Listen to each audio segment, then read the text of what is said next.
Okay, so in this final tutorial, we're going to be looking at civil society and corporate strategies to address global climate change. There is a case study, and we're going to develop Bangladesh and look at the role of non-governmental stakeholders. So firstly, when we start to think about corporate strategies on global climate change, I think it's quite important to think back to the SDGs and the movement away from the Millennium Development Goals, which had a national emphasis, a national governance emphasis on development, towards the SDGs, which puts an emphasis on individuals, on governments, on organizations, on corporations to adopt strategies and actions to enable the achievement of these goals. Of course, and climate change is one of those goals. And so what we see here is we see corporations taking a more serious role in terms of global climate change. And I've got one example here that I just wanted to point out, and we do develop AB InBev earlier in the course, but they have a whole page on sustainability, and this is their corporate social responsibility: smart agriculture, water stewardship, circular packaging, and climate action. And so we've seen this increasing role of corporate social responsibility. And what's driving this? Well, in some ways, yeah, it's very important for companies, corporations to adopt these strategies because they take environmental and social issues far more seriously than perhaps they did in the past. There's market drivers for this as well. Customers and shareholder interests favor environmental stewardship, and they favor the protection of people's rights. So social issues are on the agenda. So corporations need to take these interests really seriously, and most of the world are also really pro kind of climate change science. And so actually the global market, if we look at the global market, it's very important for corporations to start to recognize the importance of that and start to lead on that. And corporations do have a major role in the lobbying of government for climate change action.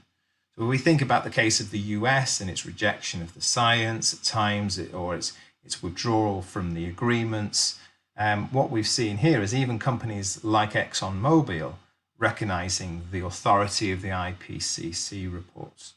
And so actually big companies have got a role now in pressurizing governments to take action on climate change. Corporations are also the biggest source of FDI and investment in technology.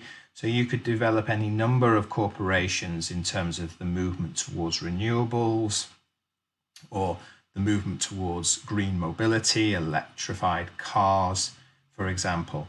There was also Climeworks, which I've developed in the previous video to do with geoengineering and direct air capture technology. And also I've developed in the site IMEC, which is a Belgian company, nanotechnology research company. So they're looking at mainly micro nanotechnologies for electrical devices, as well as energy saving battery technologies. And these are really important efficiencies that will be used across industry. So that's kind of worth looking at. Of course, the big kind of counter argument on the strategies that corporations have developed is that it's been slow. It's been business as usual, profits rule. There's been a lack of significant change, a very slow development of technology, or a very slow movement towards renewables, a slow movement towards electrified cars. And these things are very expensive. So new technologies, renewables, electrified cars, they still require significant government subsidy, which has sometimes not been there or has been unreliable. So that's kind of a question mark about what will be the corporate role. I mean, you've also got the big energy giants that are still heavily dependent on fossil fuels, and so their interests still lie away from renewables. And so there are corporate influences which mean that actually the corporate strategies are slow and have limited impact.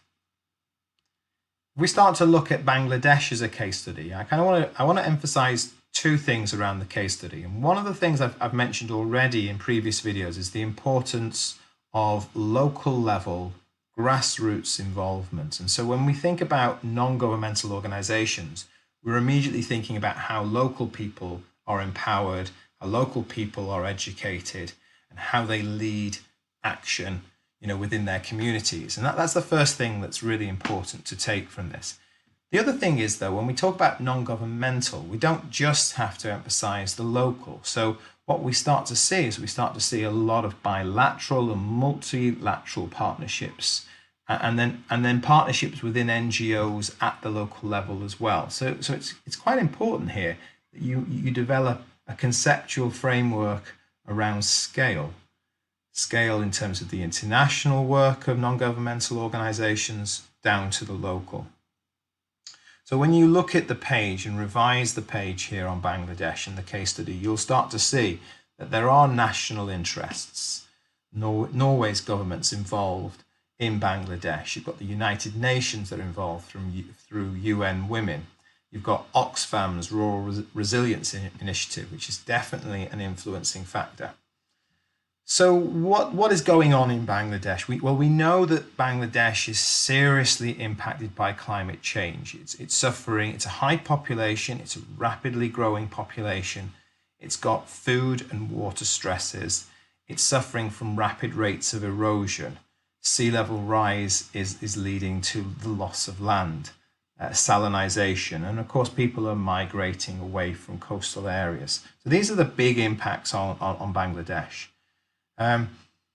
So the actions that need to take place there really need to be addressing stakeholders that are the most vulnerable. So there are different actions occurring. One of them is lobbying the government in order to hold the government to account to protect the most vulnerable.